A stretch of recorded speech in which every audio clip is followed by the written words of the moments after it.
The unforgiving sun beat down on the Oregon Trail as Emma Vance struggled with all her might against the mud that held her oxen captive. Sweat dripped from her brow, stinging her eyes as she pulled desperately on the lead rope. The wagon train had moved on hours ago, promising to make camp at the river bend and wait for her to catch up, but with each passing minute, Emma's situation grew more desperate. The oxen, her only means of continuing the journey west, were sinking deeper into the muddy pit. "Come on," she pleaded, her voice cracking with exhaustion. "Please move." Her slender arms strained against the weight, boots slipping in the mud as she tried to find leverage. Emma didn't hear the approaching hoofbeats over her own labored breathing and the distressed lowing of the oxen. It wasn't until a shadow fell across her that she realized she was no longer alone. "Madam, you're going to pull your arms clean out of their sockets that way." She whirled around, nearly losing her footing, to find a tall man astride a chestnut stallion. The stranger dismounted in one fluid motion, his spurs jingling as his boots hit the ground. His face was partially hidden beneath a wide-brimmed hat, but she could see the concern in his eyes as he assessed her predicament. "I can manage," Emma said, though the trembling in her arms betrayed her. The man, a cowboy by the look of his worn leather chaps and dusty attire, shook his head. "No disrespect intended, but these beasts weigh over 1,000 pounds each. Let me handle it. You rest." Something in his tone, not condescending but genuinely concerned, made Emma release the rope. She stepped back, suddenly aware of how utterly exhausted she was. 3 hours she'd been fighting this battle alone. "I'm Gabriel Jones," he said, removing his hat to reveal tousled dark hair and a face weathered by sun and wind. "Most folks call me Gabe." "Emma Vance," she replied, watching as he assessed the situation with a practiced eye. Gabriel unhooked his lasso from his saddle and approached the oxen with calm, measured steps. "How long have they been stuck?" "Since midday," Emma admitted, wiping her dirty hands on her already soiled apron. "The wagon train had to move on. They're waiting for me at the river bend." Gabriel nodded, moving around the struggling animals. "These pits can be deceptive. Looks like solid ground until you're already trapped." He glanced at her wagon, which sat precariously at the edge of the mud pit. "You traveling alone?" Emma stiffened. "My husband died of fever 3 weeks ago near Fort Laramie." Gabriel's expression softened. "I'm sorry for your loss, Mrs. Vance." He returned his attention to the oxen, speaking in low, soothing tones as he worked his way around them. "These are good animals, strong. We'll get them out." For the next hour, Emma watched as Gabriel worked methodically. He cut branches from nearby trees to create a makeshift platform beneath the oxen's hooves. He used his lasso with skilled precision to help guide the animals, and when necessary, he got down into the mud himself, pushing and pulling until finally, with a great heaving effort, the first ox lurched free. The second followed shortly after, and Emma felt tears of relief spring to her eyes. Gabriel led the animals to solid ground, murmuring encouragements and checking their legs for injury. "They seem no worse for wear," he said, patting one of the oxen's broad flanks, "though they could use some rest and water." "Thank you," Emma said, suddenly feeling the weight of her situation anew. 3 weeks a widow, alone on the Oregon Trail with winter approaching. "I don't know how to repay you." Gabriel rinsed his hands with water from his canteen. "No need for payment, just doing what any decent folk would." He glanced at the sky. "It'll be dark soon. That river bend's still a good 4 miles off. With your permission, I'll help you get there safely." Emma hesitated only briefly. She had little choice, and something about Gabriel's straightforward manner inspired trust. "I would be grateful," she said finally. As they set off, the oxen moving slowly but steadily, Emma felt both relief and trepidation. The Oregon Trail was no place for a woman alone, that's what everyone had told her when John died, but she had refused to turn back. Her sister Catherine had settled in Oregon's Willamette Valley 2 years prior, and Emma was determined to reach her. "If you don't mind my asking," Gabriel said as he rode alongside her wagon. "What takes you west, Mrs. Vance?" "My sister," Emma replied, keeping her eyes on the trail ahead. "She and her husband have a homestead near Oregon City, and please call me Emma. Mrs. Vance reminds me too much of what I've lost." Gabriel nodded. "Emma, then." He was quiet for a moment. "I'm headed to California myself, Gold Fields." Emma glanced at him. He didn't look like the usual gold-hungry prospectors she'd encountered. "You don't strike me as a gold seeker, Mr. Jones." A small smile played at his lips. "Gabe, please, and I'm not after riches exactly. My brother's there. Wrote to say he's fallen ill. I aim to bring him home to Texas." The simple declaration of family loyalty made Emma warm to him further. They continued in companionable silence as the sun dipped lower, painting the vast landscape in hues of orange and purple. By the time they reached the river bend, twilight had settled, and the wagon train had made camp. Emma's arrival with a strange cowboy caused quite a stir. The wagon master, a gruff man named Harlow, approached with suspicion. "Mrs. Vance, we were about to send a search party," he said, eyeing Gabriel. "I see you found assistance." "This is Gabriel Jones," Emma explained. "He helped free my oxen when they were trapped in mud. I'd still be out there if not for his kindness." Harlow assessed Gabriel with a critical eye. "Much obliged to you, sir. We look after our own here, but we're grateful for your help." His tone suggested the gratitude only extended so far. "I was happy to assist the lady," Gabriel replied evenly. "If it's all the same to you, I'd like to make camp nearby tonight. I'll be on my way at first light." Harlow hesitated, then nodded curtly. "Keep to yourself and there won't be any trouble." As Harlow walked away, Emma turned to Gabriel. "Please join us for supper. It's the least I can offer."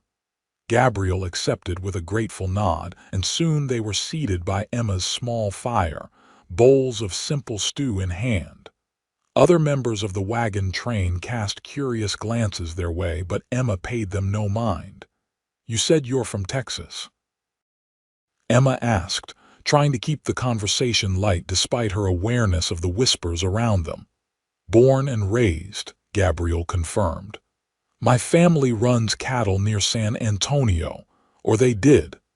My parents passed a few years back. Now it's just my brother Thomas and me." "I'm sorry," Emma said softly. "Loss seems to be a common companion out here." Gabriel's eyes met hers across the fire. "It is, but so is new beginnings." The simple words carried weight in the quiet evening. Emma found herself studying Gabriel's face, the strong line of his jaw, the thoughtful eyes that seemed to hold stories she couldn't begin to imagine. "What was it like?" she asked suddenly. "Growing up in Texas," Gabriel smiled, and the expression transformed his face. "Wild, beautiful. We lived close to the land. My father taught us to respect it, the good and the harsh parts alike." He took a bite of stew. "This is good. My mother's recipe," Emma said. "One of the few things I could bring with me." "Where did you come from before the trail?" "Missouri. A small town called Liberty. John, my husband, had a carpentry shop there." Emma's voice softened. "He dreamed of Oregon, said the timber there would make a man rich if he knew how to work it." "A good dream," Gabriel acknowledged. Emma nodded, swallowing the lump in her throat. "It was his dream more than mine at first, but now I feel I owe it to him to see it through." Gabriel regarded her thoughtfully. "With respect, Emma, you don't owe the dead your future. Whatever you choose now, it should be for yourself." The words struck her like a physical blow, not in pain, but in recognition. No one had suggested such a thing since John's passing. Everyone expected her to either continue west in her husband's memory or return east to her parents' home in shame. Emma began, but found she had no response. Gabriel seemed to understand her silence. "Forgive me, it's not my place." "No," Emma said quickly. "It's just, no one has said that to me before." Their conversation drifted to lighter topics as they finished their meal. Gabriel told stories of cattle drives and the changing territories, while Emma shared memories of her sister and their childhood adventures. As the camp settled for the night, Gabriel helped Emma secure her wagon and check on the oxen one last time. "They should be fine now," he said, patting one of the large animals. "Just keep an eye on this one's front left leg. He might have strained it a bit." "Thank you again," Emma said, "for everything." Gabriel tipped his hat. "Get some rest, Emma Vance. The trail doesn't get any easier from here." With that, he retreated to his own small camp at the edge of the wagon circle. Emma watched him go, a strange mixture of emotions swirling within her. She had known this man for less than a day, yet there was something about him that felt steady, trustworthy. As she climbed into her wagon and settled beneath her quilts, Emma found herself wondering about Gabriel's journey and whether their paths might cross again before he turned south toward California. Morning came with a heavy mist rising from the river. Emma woke before dawn, a habit formed over months on the trail. She emerged from her wagon to find Gabriel already awake, tending to his horse. "You're up early," she remarked, approaching with 2 cups of coffee she'd hastily brewed. Gabriel accepted the offered cup with a grateful nod. "Old habits. On the ranch, day begins before the sun." Emma watched as he checked his saddle. "You're leaving then?" "That was the plan," he said, meeting her eyes. "The wagon master made it clear I'm not entirely welcome." "Harlow's cautious with strangers," Emma admitted. "We've had trouble on the trail, thieves mostly." Gabriel took a sip of his coffee. "Smart to be cautious, but I've no intention of bringing harm to anyone here." "I know that," Emma said quickly, surprising herself with her certainty. She hesitated, then added, "Which way are you headed today?" "South and west," Gabriel replied. "There's a pass through these hills that leads toward the California Trail." Emma nodded, feeling an unexpected disappointment. "Well, I wish you safe travels then, and I hope you find your brother in good health." Gabriel studied her face for a moment.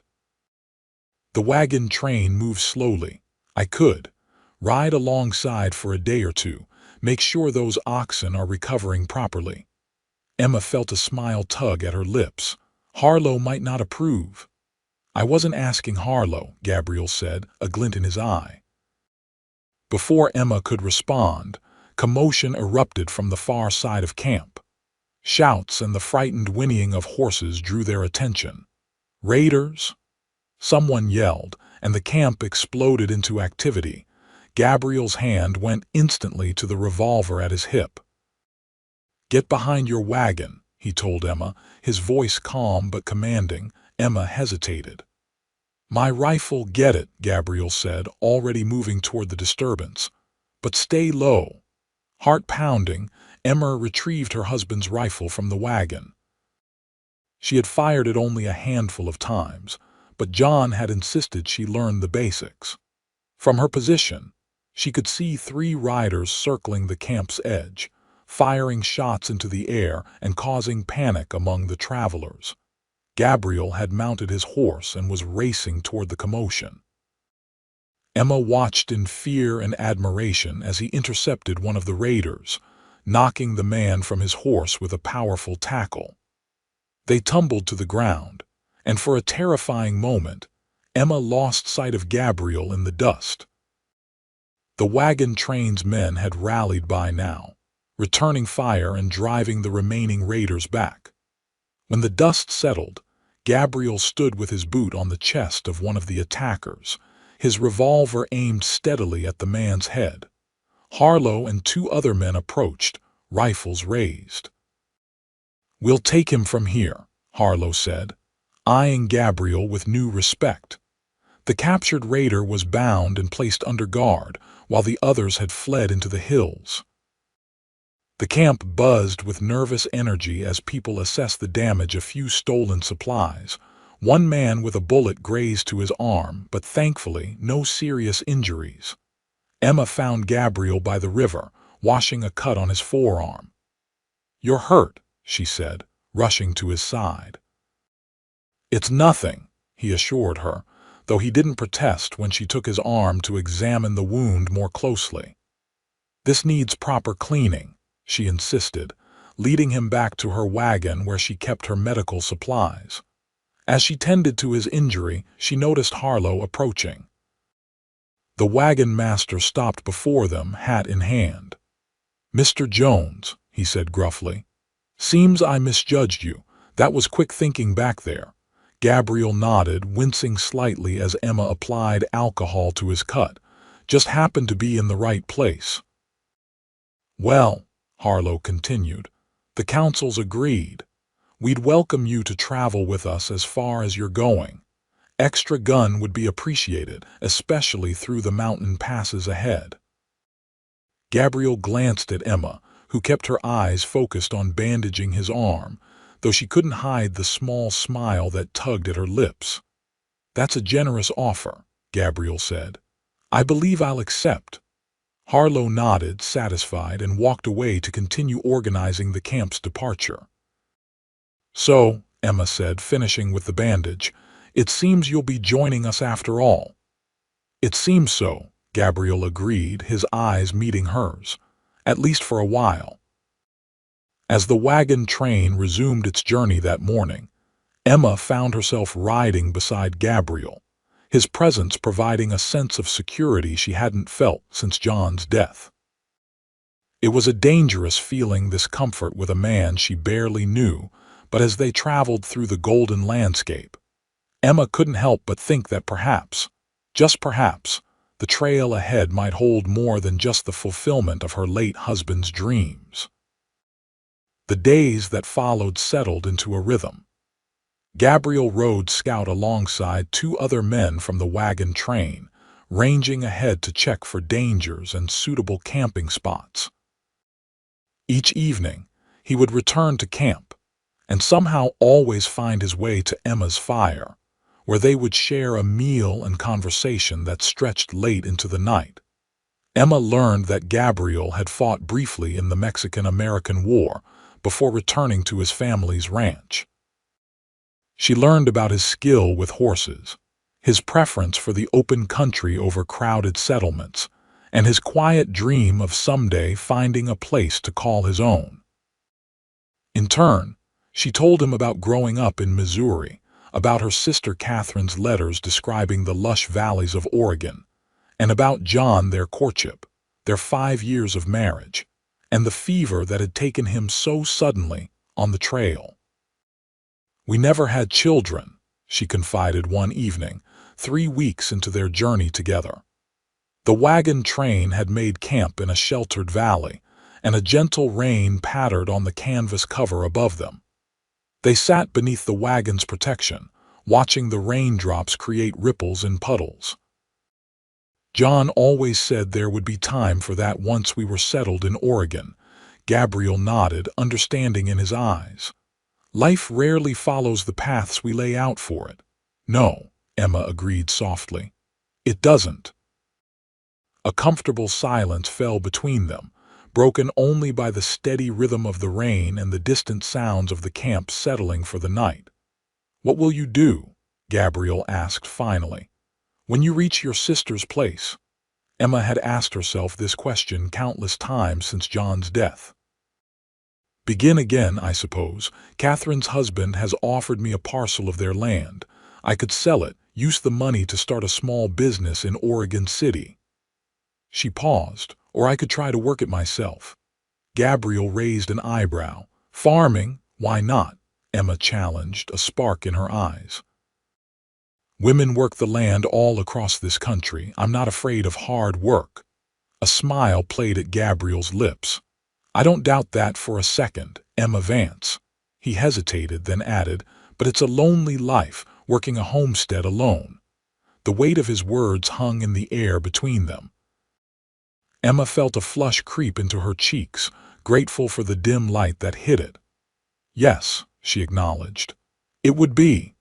Their eyes met, and for a moment Emma felt as though the rest of the world had fallen away. There was just this man, with his kind eyes and steady presence, looking at her as if she were something precious and strong all at once. The moment was broken by Harlow's voice calling for Gabriel. "Jones, need you for the watch rotation." Gabriel stood reluctantly. "Duty calls," he said, placing his hat back on his head. "Sleep well, Emma." "You too," she replied, watching him walk away into the misty rain. That night, as Emma lay in her wagon listening to the rain, she realized with sudden clarity that she was falling in love with Gabriel Jones. The thought should have terrified her. John was barely cold in his grave, and here she was, heart quickening at the thought of another man. Yet instead of guilt, Emma felt a tentative hope blooming. Life continued, even after devastating loss.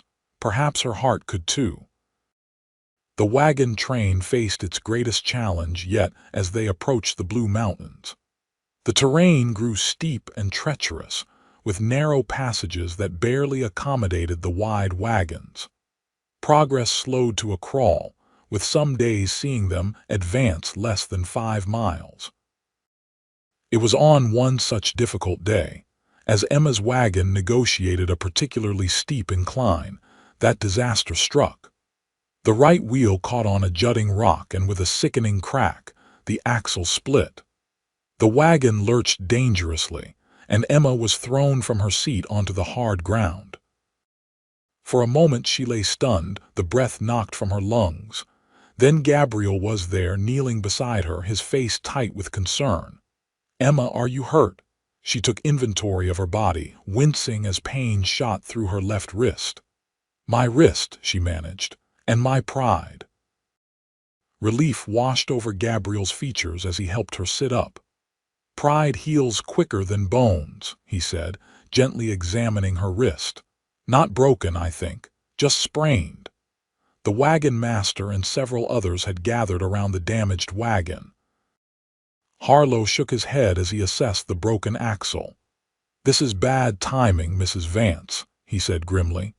"We can't afford to lose days here with winter approaching. The pass ahead could snow in any day now." "What are you saying?" Emma asked, cradling her injured wrist. Harlow's expression was sympathetic but firm. "We can distribute some of your essentials among the other wagons, but we'll have to leave the wagon itself. There's no time to make proper repairs here." Emma felt as though she'd been struck again. The wagon contained everything she owned in the world: John's tools, her mother's china, the maple rocking chair that was to have been placed in the nursery of their Oregon home someday. "No," she said, rising to her feet despite the pain. "I won't abandon it, Mrs. Vance," Harlow began, his patience clearly strained. "You don't understand." "I understand perfectly," Emma interrupted. "But that wagon represents everything I've sacrificed to get here. I won't leave it behind." The wagon master removed his hat, running a hand through his graying hair in frustration. "Then I'm afraid you leave me no choice. The train must continue. You're welcome to follow once you've made repairs, but we cannot wait." A murmur ran through the gathered travelers. Some looked sympathetic, others impatient to move on. "I'll stay with her," Gabriel said suddenly. All eyes turned to him. "I'll help make the repairs and see that she catches up safely." Harlow frowned. "Jones, we need your skills with the train. These mountains are treacherous." "My decision is made," Gabriel said firmly. "Mrs. Vance won't be left alone." Emma looked at Gabriel, torn between gratitude and concern. "You don't have to do this," she said quietly. "Your brother, Thomas, has waited this long," Gabriel replied. "A few more days won't make a difference." Harlow could see there was no changing Gabriel's mind. After a brief discussion with the other wagon train leaders, arrangements were made.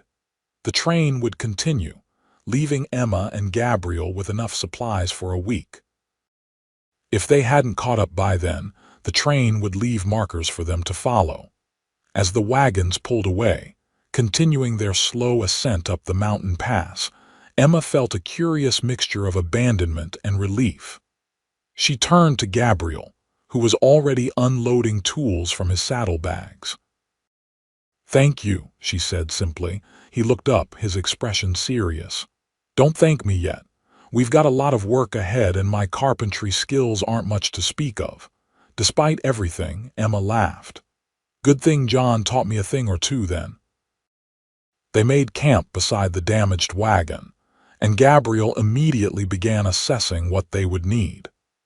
The axle would have to be replaced completely, which meant finding a suitable tree and shaping it with the limited tools they had. This would be a 3-day job with proper equipment, Gabriel admitted as they sat by the fire that evening.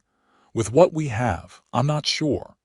Emma's wrist had been carefully bandaged, but it throbbed painfully. Still, she maintained her determination. "We'll manage, we have to." The next morning dawned clear and cold. Gabriel was already gone when Emma woke, but she found a note scratched in the dirt near the fire. "Gone hunting. Stay alert." Beside it lay his spare revolver. Emma used the time to take inventory of their supplies and reorganize what remained in the wagon. Despite her injured wrist, she managed to set up a more comfortable camp, and even prepare a stew with dried beans and the last of her preserved vegetables. When Gabriel returned mid-afternoon, he carried not only a small deer slung over his shoulders but also a length of ash wood. "Found it about 2 miles east," he explained, setting down his burdens. "Good straight grain. Should make a decent axle if we can shape it right." They worked together through the remainder of the day and well into the evening, Gabriel doing the heavy cutting while Emma, despite her injury, helped where she could, holding tools, measuring twice before each cut, and keeping the fire built up to provide light. As darkness fell completely, they were forced to stop. Both were exhausted, filthy, and sore, but the replacement axle was beginning to take shape. Another full day of work, Gabriel estimated as they ate their simple dinner. "Maybe 2 to be safe." Emma nodded, flexing her sore wrist carefully. "The wagon train will be well ahead by then." "We'll catch up," Gabriel assured her. "Those mountains slow everyone down." Emma studied him across the fire. "Why did you really stay, Gabe? You barely know me." Gabriel was quiet for a long moment, poking at the fire with a stick. When he finally spoke, his voice was low. "I know enough." "What does that mean?" He met her eyes. "I know you're brave, determined, loyal to a fault maybe." A small smile touched his lips. "I know you make the best biscuits I've tasted since my mother's and that you talk in your sleep sometimes." Emma blushed. "I do not." "You do," Gabriel insisted, his smile widening. "Nothing scandalous, just little mumbles, usually about checking the oxen or making sure the canvas is secure." Emma laughed despite herself. "You still haven't answered my question." Gabriel's expression grew serious again. "I stayed because I couldn't bear the thought of leaving you alone out here. Because in 3 weeks of traveling together I've come to care for you, Emma Vance, more than I should, perhaps." The confession hung in the air between them, honest and vulnerable. Emma felt her heart race, a mixture of fear and something sweeter making it difficult to breathe. "I'm still in mourning," she said softly. "I know. It wouldn't be proper. I know that too." Emma twisted her hands in her lap. "And you're bound for California while I'm headed to Oregon." Gabriel nodded slowly. "All true." They sat in silence, the crackling fire and distant howl of a coyote the only sounds in the vast wilderness around them. "I care for you too," Emma finally whispered, the words so quiet they were almost lost in the night. "And that terrifies me." Gabriel didn't move to touch her, respecting the invisible boundary between them. "We don't need to name it or decide anything now." Let's just get this wagon fixed and catch up to the train. The rest can wait." Emma nodded, grateful for his understanding. Yet as she retired to her bedroll that night, she couldn't help but feel that something fundamental had shifted between them. Words had been spoken that couldn't be taken back, feelings acknowledged that would continue to grow whether they acted on them or not. The work continued at dawn. Gabriel had risen even earlier, shaping the wood with focused determination. By midday, the replacement axle was nearly complete, needing only final adjustments to fit the wagon properly. Emma worked alongside him, her injured wrist improving enough to be useful. They spoke little, focusing on the task at hand, but the silence between them was comfortable, filled with shared purpose and unspoken understanding. As the sun began its descent toward the western horizon, Gabriel stood back, wiping sweat from his brow despite the cool mountain air. "I think we're ready to try it," he announced. The next challenge was raising the wagon enough to remove the broken axle and install the new one. Using logs as levers and rocks as fulcrums, they slowly raised the wagon inch by painful inch. "Hold it there," Gabriel instructed, sliding beneath the wagon to work the broken axle free. Emma strained against the lever, her muscles trembling with effort. "Hurry," she gasped. "I can't hold it much longer." "Almost," Gabriel grunted. With a final heave, the broken axle came free. "Got it. Now for the new one." The replacement went in smoother than expected, and soon they were lowering the wagon carefully back onto its wheels. Both held their breath as the weight settled onto the new axle. "It's holding," Emma said, hardly daring to believe it. Gabriel walked around the wagon, checking the fit and balance. "It's not perfect," he admitted, "but it should get us through to Oregon if we're careful." Emma impulsively threw her arms around him, overcome with relief and gratitude. "We did it." Gabriel stiffened in surprise, then his arms came around her, holding her close. For a moment they stood there, the simple human contact a balm after days of worry and hard work. When Emma pulled back, their faces were inches apart. Her gaze dropped to his lips, then quickly back to his eyes. Gabriel's expression was unreadable, but his hands remained gently on her waist. "Emma," he said, his voice rough. A crack of thunder interrupted whatever he had been about to say. They both looked up to see dark clouds gathering rapidly over the mountains. "A storm," Gabriel said, stepping back. "We need to secure everything." They worked quickly, covering the wagon and bringing their supplies underneath its shelter. The temperature dropped rapidly as the storm approached, and by the time the first fat raindrops began to fall, they had a small fire going beneath the partial protection of the wagon. The storm hit with unexpected ferocity. Rain lashed down in sheets, driven by gusting winds that threatened to extinguish their small fire despite its sheltered position.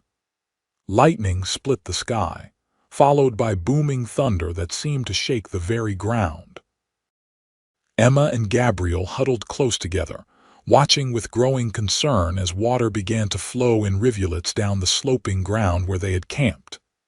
"We should have made for higher ground," Gabriel said grimly, watching the water level rise. "Could we move now?" Emma asked, raising her voice to be heard over the storm. Gabriel shook his head. "Too dangerous in this lightning. And the oxen are too spooked. We'll have to wait it out," and hope his words were cut off by a tremendous cracking sound from somewhere up the mountain. They both froze, listening as the noise grew a roar that rose above even the storm's fury. "Landslide," Gabriel said, his face pale in the firelight. "Emma, we need to move." Now they abandoned their shelter, Gabriel pulling Emma by the hand as they raced toward the oxen. The animals sensed the danger, straining against their tethers in panic. "Get them hitched to the wagon," Gabriel shouted over the din. "I'll grab what supplies I can." Emma worked frantically, her injured wrist forgotten as adrenaline coursed through her veins. The oxen resisted, rolling their eyes in terror as the roaring grew louder. Gabriel returned, arms full of their most essential supplies. "Leave the rest," he commanded, tossing the items into the wagon. "We need to move downslope away from the slide path." With the oxen finally hitched, Gabriel helped Emma onto the seat, then swung up beside her. He took the reins from her hands and snapped them hard, urging the frightened animals forward. The wagon lurched into motion just as the first wave of mud and rocks came into view, a dark, roiling mass moving down the mountainside with terrifying speed. "Go, go," Emma cried, though her voice was lost in the storm. Gabriel guided the oxen with expert precision, finding a path through the trees that led them away from the direct path of the slide. The wagon bounced violently over the rough terrain, the new axle groaning under the strain. For several heart-stopping minutes, they raced the destruction that pursued them. Rain lashed their faces, nearly blinding them, but Gabriel kept the oxen moving forward through sheer force of will. Finally, the roaring began to fade behind them. Gabriel guided the team onto a small rise, turning to look back at what they had escaped. The landslide had carved a path of destruction down the mountainside, taking trees, rocks, and earth with it. Their former campsite was completely obliterated. "My God," Emma whispered, the full impact of their narrow escape hitting her. "If you hadn't heard it coming." Gabriel's hand found hers, squeezing tightly. "But I did. We're safe." They found shelter in a small cave formed by an overhanging rock formation. After securing the oxen in the most protected spot they could find, they huddled together in the cave's entrance, watching as the storm continued to rage. "All that work on the axle," Emma said, attempting a weak joke. "And we didn't even test it properly before putting it through that." Gabriel let out a surprised laugh. "I'd say it passed the test with flying colors." His arm was around her shoulders, holding her close against the chill. "You're shivering." "I'm soaked through," Emma admitted. Indeed, both of them were drenched to the skin, their clothes clinging uncomfortably. Gabriel hesitated, then said, "We need to get dry or risk taking ill. There's a blanket in my saddlebag that might have stayed relatively dry." He retrieved the blanket, which was damp but not soaked. "Turn around," he instructed gently. "You should remove your outer clothes at least. Use the blanket to cover yourself." Emma nodded, taking the blanket with trembling hands. They turned their backs to each other, and she heard the rustle of fabric as Gabriel removed his own sodden shirt. With numb fingers, Emma unfastened her dress, letting the heavy, waterlogged fabric fall away. She quickly wrapped the blanket around herself, covering her chemise and petticoat, which were also damp but not as thoroughly soaked. "I'm decent," she said, her voice small in the darkness of the cave. Gabriel turned, now wearing only his trousers.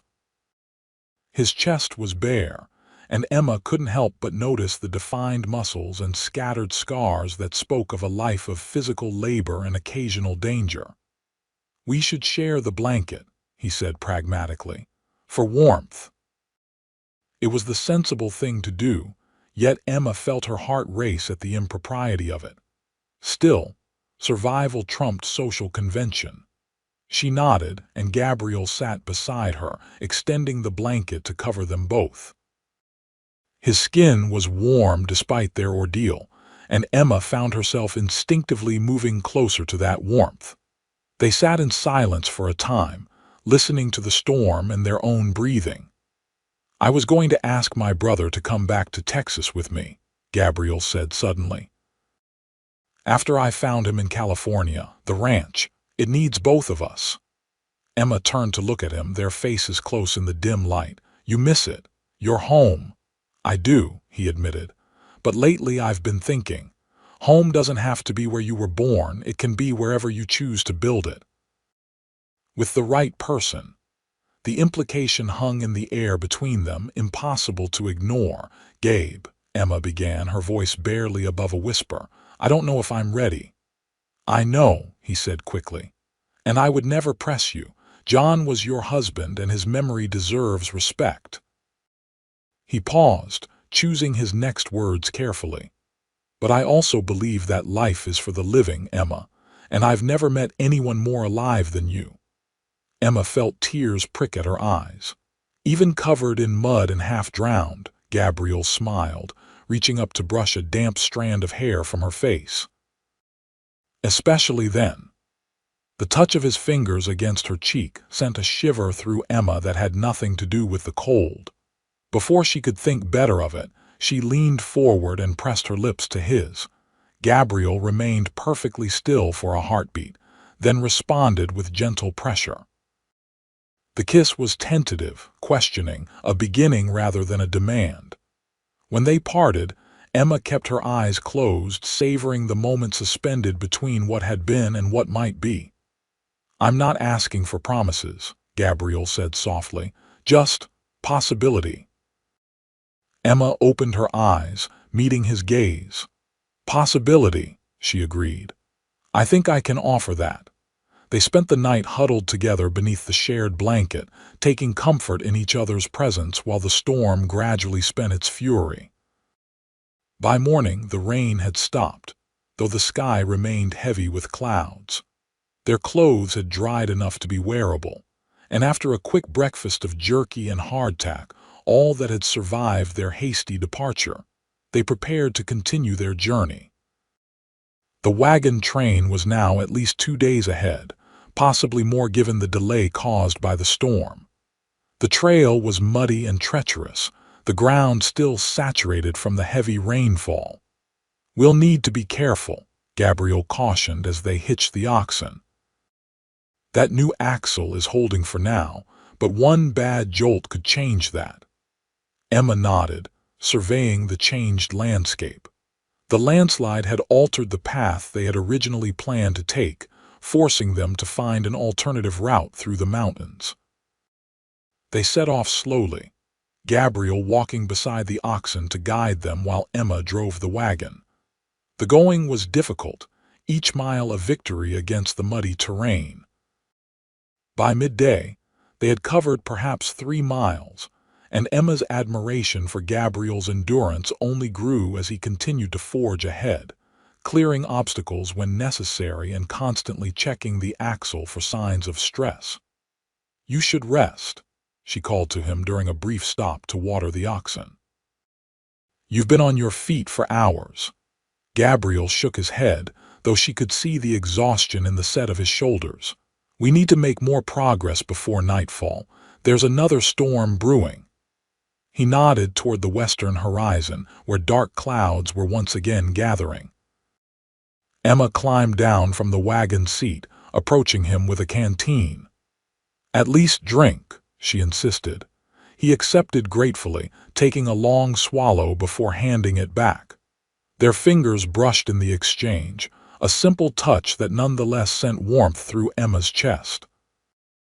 "About last night," she began hesitantly. "We don't have to talk about it now," Gabriel said quickly. "I want to," Emma insisted.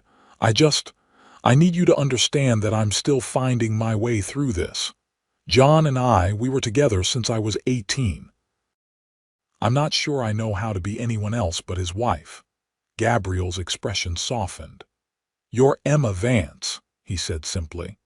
"A woman brave enough to continue west alone after losing her husband, smart enough to adapt to whatever challenges the trail throws at you, and kind enough to offer coffee to a stranger who helped with your oxen." He smiled.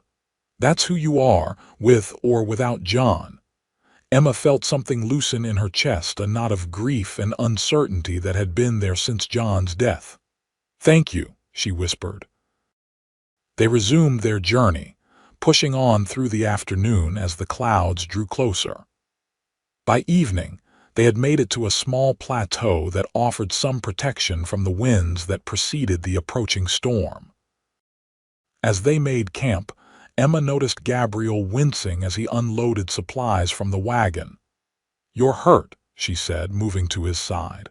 "Just a strain," he insisted, rolling his shoulder. "From yesterday's escape, most likely." Emma wasn't convinced. "Let me see." Reluctantly, Gabriel removed his shirt.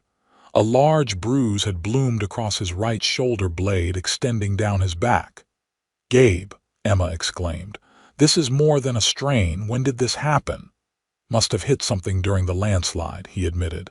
"It's nothing serious." Emma shook her head in exasperation. "Sit," she commanded, pointing to a fallen log they'd dragged near the fire. "I have some arnica salve in my medical supplies." Gabriel obeyed, watching with a mixture of amusement and appreciation as Emma rummaged through her belongings. She returned with a small jar and sat behind him on the log, unscrewing the lid. "This might be cold," she warned before applying the salve to his bruised skin. Gabriel tensed at the initial contact, then gradually relaxed as Emma worked the ointment into the injured area. Her touch was gentle but confident, and he found himself closing his eyes, surrendering to her care. "You're good at this," he murmured. "I've had practice," Emma replied softly.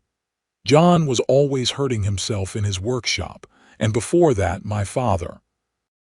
She trailed off, her hands stilling on Gabriel's back. He turned to look at her over his shoulder, concern in his eyes. "Emma, I was just thinking," she said, resuming her ministrations, "about how strange life is, how paths cross when you least expect it." She finished applying the salve and wiped her hands on a cloth. "There, that should help." Gabriel put his shirt back on, turning to face her fully. "Thank you." They sat close together on the log, the fire crackling before them and the distant rumble of thunder providing a backdrop to the moment. "If I hadn't stopped to help you with those oxen," Gabriel said thoughtfully, "I'd be in California by now." "Do you regret it?" Emma asked, unable to keep a hint of vulnerability from her voice. Gabriel shook his head. "Not for a second." He paused, then added, "Though I do worry about Thomas. The letter said he was ill, but not how seriously." "We'll get you there," Emma promised. "Once we reach Oregon, you can continue south." Gabriel nodded, though a shadow seemed to pass over his features at the reminder of their eventual parting. The second storm hit during the night, though with less ferocity than the first. They had secured the wagon and animals more thoroughly this time, and their campsite on higher ground provided better protection. Still, they spent an uncomfortable night huddled beneath canvas, listening to the rain drum steadily above them. By morning, the storm had passed, leaving behind a washed, clean world glistening in the early sunlight. The trail ahead looked more passable, and both Emma and Gabriel felt a renewed determination to catch up with the wagon train. They made good progress that day, covering nearly 10 miles of difficult terrain. The replacement axle held firm, a testament to their combined craftsmanship. By late afternoon, they began to see signs that the wagon train had passed through recently fresh wheel ruts, discarded items, and the remains of campfires. "We're gaining on them," Gabriel said encouragingly as they made camp that evening. "Another day or two at this pace, and we should catch up." Emma nodded, but she found herself strangely reluctant at the prospect. These days alone with Gabriel, despite their challenges, had created a private world where they could simply be themselves, not the grieving widow or the dutiful brother, but just Emma and Gabe, discovering each other, one conversation, one shared task, one tender glance at a time. "What happens when we catch up?" she asked, voicing the question that had been on her mind. Gabriel looked up from the fire he was building. "We continue to Oregon," he said simply. "Together." And then Gabriel set down the sticks he was arranging and moved to sit beside her on the fallen log they'd dragged near the fire pit. "And then I have a decision to make, as do you." Emma looked down at her hands. I've been thinking about what you said, about home being wherever you choose to build it. And I think you're right, she met his eyes. John's dream was Oregon, but maybe mine is something else. Gabriel took her hand, his calloused fingers entwining with hers. Emma, I don't want you to change your plans for me. Whatever happens between us, I want it to be because it's what we both truly want. I know, she assured him. That's why I need to reach Oregon, to see my sister, to understand what possibilities exist there. She squeezed his hand. But I also need you to know that I'm open to other possibilities now, ones I couldn't have imagined 3 weeks ago. Gabriel lifted their joined hands, pressing a gentle kiss to her knuckles. That's all I ask. The next morning dawned clear and cold, with frost glittering on the ground and their breath visible in the crisp air. Winter was approaching faster in these high elevations, adding urgency to their journey. They set off early, making the most of the improved conditions. By mid-morning, they had covered several miles and were approaching a narrow pass between two towering rock formations. This must be Bear Pass, Gabriel said, consulting the crude map Harlow had left them. The wagon train would have come through here. As they entered the pass, Emma felt a growing unease. The high walls on either side created deep shadows, and the narrowness of the path made it impossible to see what lay ahead around each bend. Gabriel sensed her discomfort. "Stay alert," he cautioned, his hand resting on the revolver at his hip. This would be a perfect spot for an ambush. No sooner had he spoken than a shot rang out, echoing deafeningly against the rock walls. One of the oxen bellowed in pain, staggering sideways. "Get down," Gabriel shouted, pulling Emma from the wagon seat. They took cover behind a large boulder as more shots whistled past. The wounded ox had fallen, trapping its partner and bringing the wagon to a halt. "Raiders?" Emma gasped, clutching her husband's rifle, which she had grabbed instinctively. Gabriel peered carefully around the edge of the boulder. "Looks like the same gang that hit the wagon train," he confirmed grimly. "I count 3 of them positioned on that ledge above us." Emma's heart pounded in her chest. "We're trapped." "Not quite," Gabriel said, his mind working rapidly. "There's a narrow ravine about 50 yards back. If we can reach it, we can circle around behind them." "The wagon," Emma began. "We'll have to leave it for now," Gabriel cut in. "Our lives are worth more than possessions." Emma knew he was right, but the thought of abandoning the wagon again was like a physical pain. Still, she nodded her agreement. "I'll provide covering fire," Gabriel instructed. "When I give the signal, run for that ravine. Don't stop, don't look back, I'll be right behind you. Promise me," Emma insisted, gripping his arm. Gabriel's eyes met hers. "I promise." He positioned himself at the edge of their cover, took careful aim with his revolver, and fired 3 rapid shots toward the raiders' position. "Now!" he shouted. Emma ran, her heart in her throat, expecting at any moment to feel the burn of a bullet. She reached the ravine and ducked into its narrow entrance, turning immediately to look for Gabriel. He was running toward her, firing behind him as he came.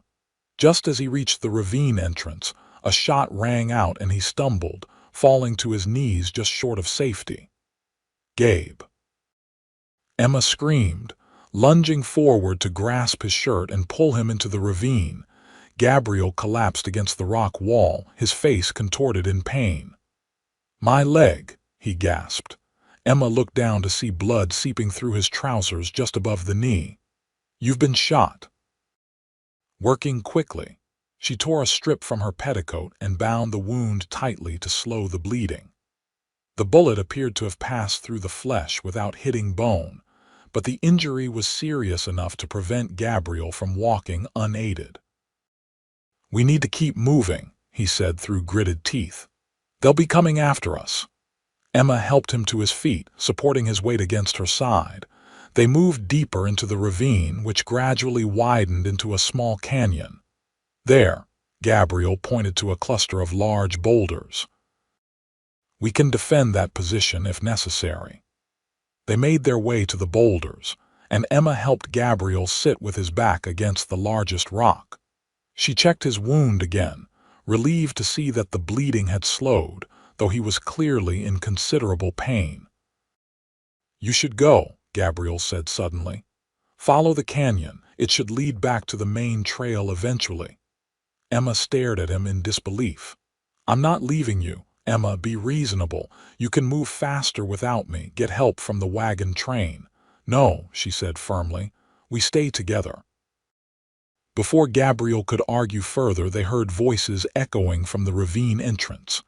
The raiders had found their trail. Emma positioned herself beside Gabriel, rifle ready. "How many shots do you have left?" she whispered. "2 in the revolver," Gabriel replied. "And whatever's in my saddlebag, which is still on my horse by the wagon." Emma checked her rifle. "I have 5 shots here. Make them count." They waited in tense silence as the voices grew closer. Emma's hands were steady on the rifle, her fear replaced by a cold determination to protect Gabriel as he had protected her. When the first raider appeared around a bend in the canyon, Emma fired without hesitation. The man fell with a cry, and his companions quickly took cover. "Good shot," Gabriel murmured, sounding both impressed and concerned. "John insisted I learn," Emma said, her eyes never leaving the spot where the raiders had disappeared from view. "Said a woman alone on the frontier needed to defend herself." "Wise man," Gabriel commented. A tense standoff ensued, with occasional shots fired from both sides. Emma and Gabriel conserved their ammunition, firing only when they had a clear target. They managed to wound another raider, but the third remained elusive, pinning them down with well-placed shots. As the sun began to sink toward the western horizon, Emma realized they faced a new danger. "Night's coming," she whispered, "and it's getting colder."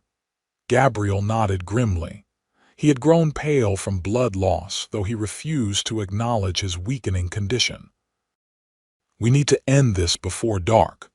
Just as he spoke, they heard a new sound echoing through the canyon hoofbeats, approaching rapidly from the direction of the main trail. More raiders. Emma wondered aloud, tightening her grip on the rifle. Gabriel shook his head. "Too many horses."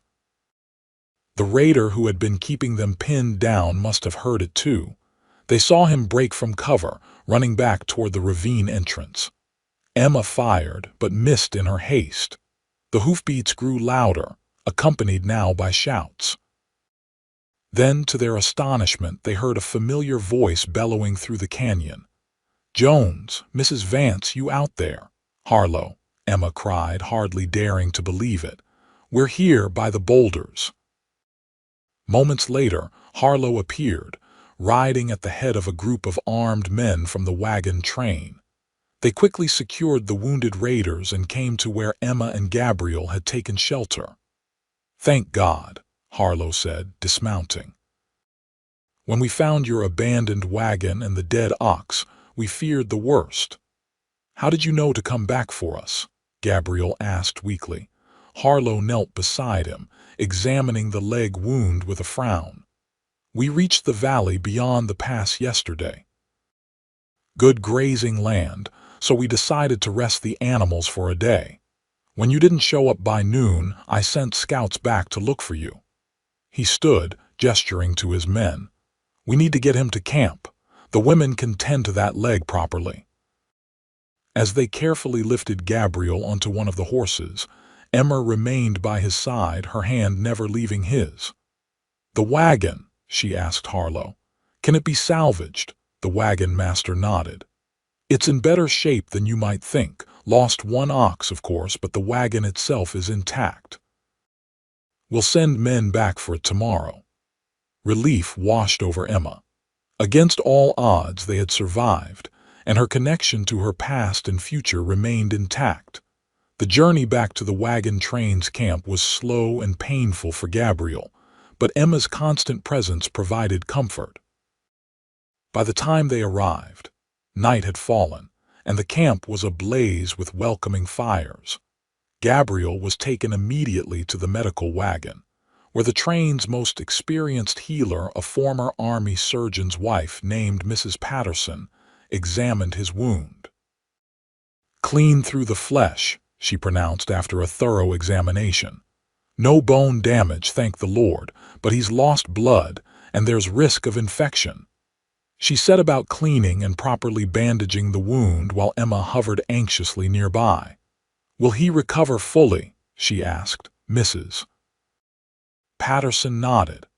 "With proper rest and care, yes, but he won't be walking normally for at least a few weeks." The news both relieved and troubled Emma. Gabriel's journey to California would be delayed significantly, which meant more time with him, but also more worry for his brother. When Mrs. Patterson had finished her work, she left Emma alone with Gabriel, who had been given laudanum for the pain and was drifting in and out of consciousness. "Emma," he murmured, reaching for her hand. "The wagon." "It's fine," she assured him, squeezing his fingers. "Everything's fine. You just need to rest and heal." His eyes, clouded with pain and medication, focused on her face. "Don't leave." "I won't," she promised, settling onto a stool beside his cot. "I'll be right here." True to her word, Emma remained at Gabriel's side through the night, dozing occasionally but waking at his slightest movement.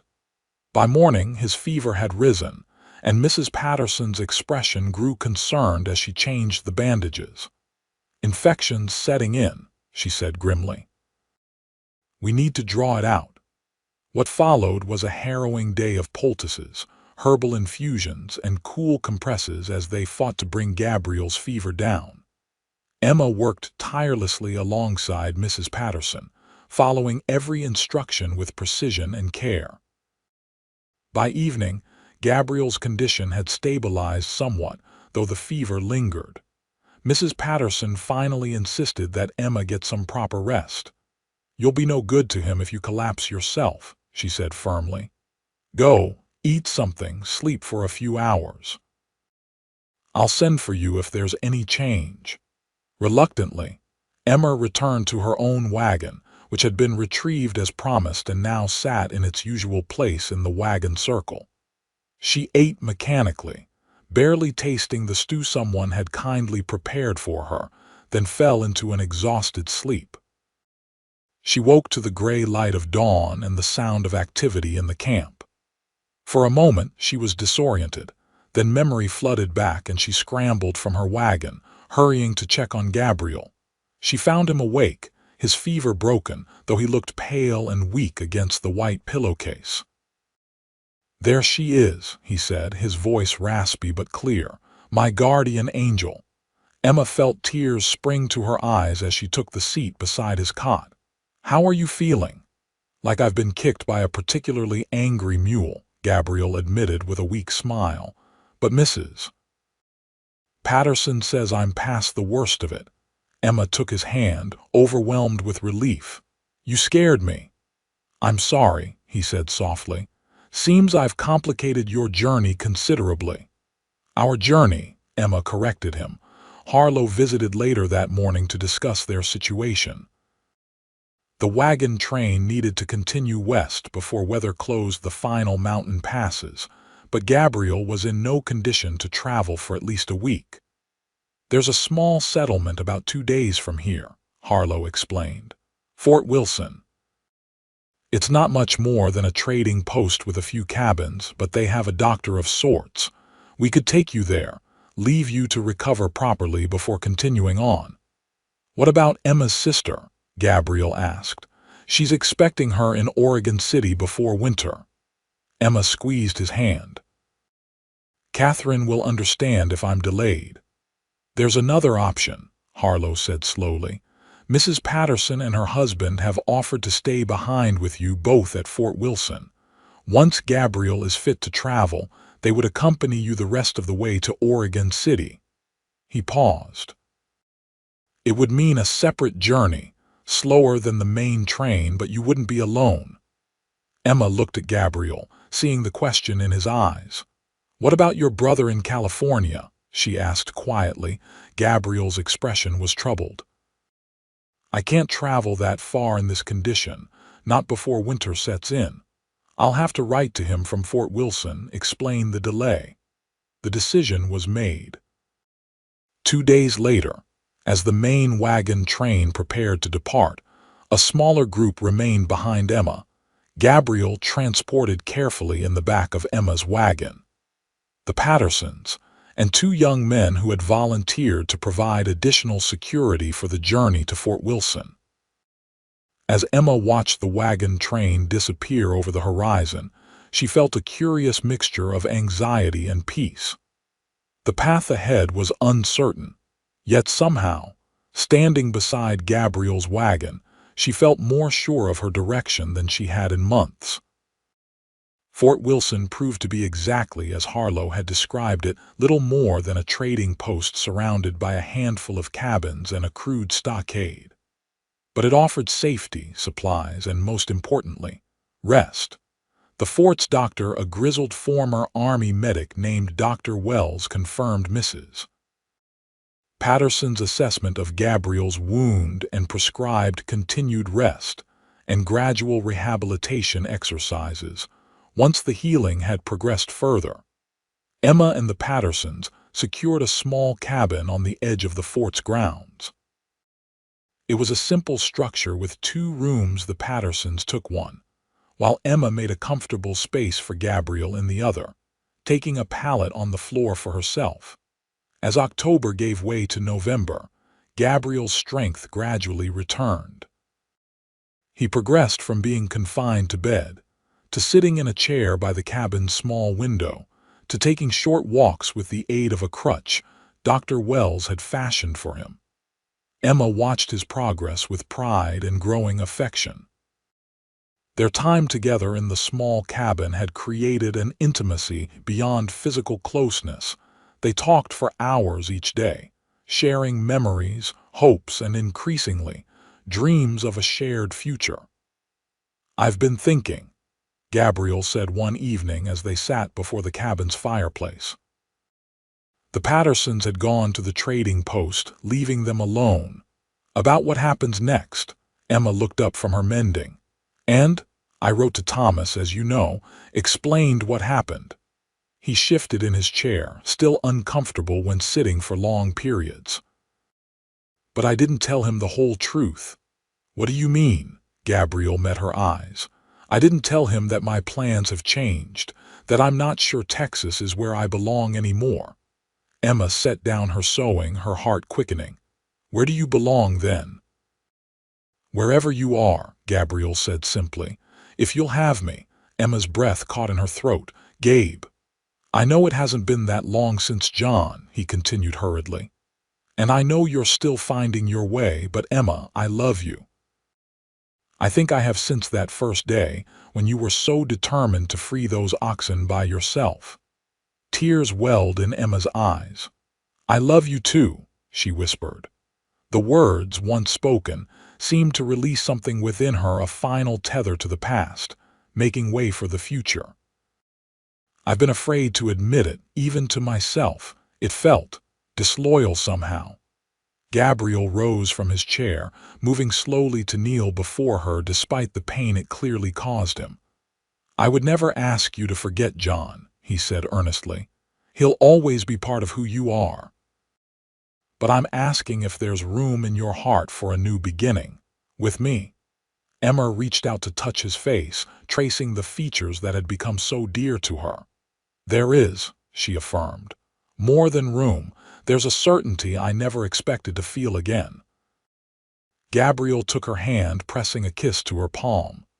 "Then marry me, Emma Vance. Not today, not tomorrow, but when you're ready, when we reach Oregon, or after we've seen your sister, or whenever feels right to you." Emma's smile bloomed through her tears. "Yes," she said. "Yes, I'll marry you, Gabriel Jones." He rose, pulling her gently to her feet and into his arms. Their kiss held all the promise of the future they would build together, tender yet passionate, a covenant between two souls who had found each other against all odds. Winter settled fully upon Fort Wilson, bringing snow that transformed the rugged landscape into a pristine wonderland. Travel to Oregon City was now impossible until spring, so Emma, Gabriel, and the Pattersons settled in for a long winter at the fort. Gabriel continued to heal, gradually discarding his crutch and walking with only a slight limp that Dr. Wells assured him would likely disappear with time. Emma found work assisting Mrs. Wilson, the trading post owner's wife, with various tasks, while Gabriel's knowledge of horses made him valuable to the fort's small stable.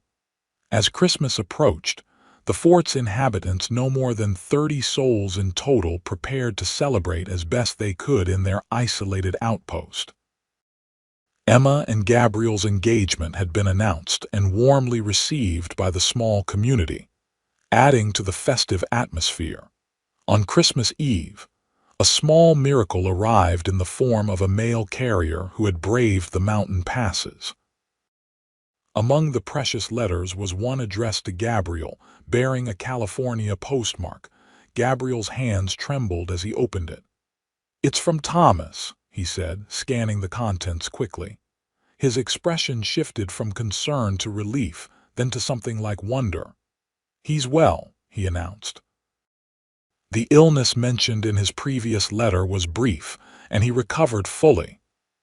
"That's wonderful news," Emma said, squeezing his arm. "There's more," Gabriel continued, reading further. "He's coming to Oregon in the spring. Says he's had enough of the gold fields, too many desperate men, too little actual gold. He wants to try his hand at ranching in the new territory." Gabriel looked up, his eyes bright with emotion. "He asks if I'd consider joining him in this venture rather than returning to Texas." Emma felt joy bubble up within her. "It seems the decision about our future just became clearer." Gabriel nodded, pulling her into an embrace. "A cattle ranch in Oregon with Thomas nearby, and you by my side. It sounds like heaven to me." "To me too," Emma whispered against his chest. The winter passed in a blur of simple pleasures and quiet preparations. Emma sewed a wedding dress from fabric purchased at the trading post, while Gabriel crafted a pair of simple gold bands with the help of a trapper who had once been a silversmith.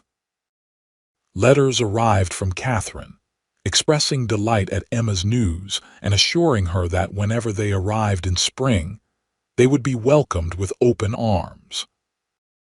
The parcel of land John had arranged to purchase was indeed waiting for Emma, adjacent to Catherine's property, but now it would become the foundation for a different dream than originally planned. Spring came late to the mountains that year, but when it finally arrived, it did so with spectacular beauty. Wildflowers carpeted the meadows surrounding Fort Wilson, and the streams ran full and clear with snowmelt. Emma and Gabriel were married on the first truly warm day of May, in a simple ceremony officiated by a circuit preacher who had stopped at the fort. Mrs. Patterson had helped Emma fashion a bouquet of wildflowers, and Gabriel wore a new shirt Emma had sewn for the occasion. As they spoke their vows beneath the open sky, Emma felt John's memory not as a shadow over the proceedings, but as a gentle blessing, one chapter of her life complete, another beginning with the man who had taught her heart to love again. 2 weeks after the wedding, their small party finally departed Fort Wilson, heading west toward Oregon City. The journey was slow but relatively uneventful, the spring weather favorable and the trails gradually improving as they neared more settled territory. When they finally arrived at Catherine's homestead in mid-June, the reunion was tearful and joyous. Emma's sister embraced her new husband warmly, declaring that John would have approved of Gabriel's straightforward manner and obvious devotion to Emma. Thomas Jones arrived a week later, a younger version of Gabriel, with the same steady presence, but a more quick-to-smile nature. He took to Emma immediately, teasing his brother about his good fortune in finding such a capable and beautiful wife. Together, the four of them surveyed the land that would become the Jones Ranch. It was good country rolling hills with lush grass, a clear creek running through the property, and timber enough for building and winter fuel. "It will take work," Gabriel acknowledged as they stood on a rise overlooking their future home. "Years of it." Emma slipped her hand into his, remembering a muddy trail and stranded oxen, a cowboy's voice saying, "Let me handle it, you rest." She smiled up at her husband, her heart full of love and certainty. "Then we'd best get started," she said. "Together,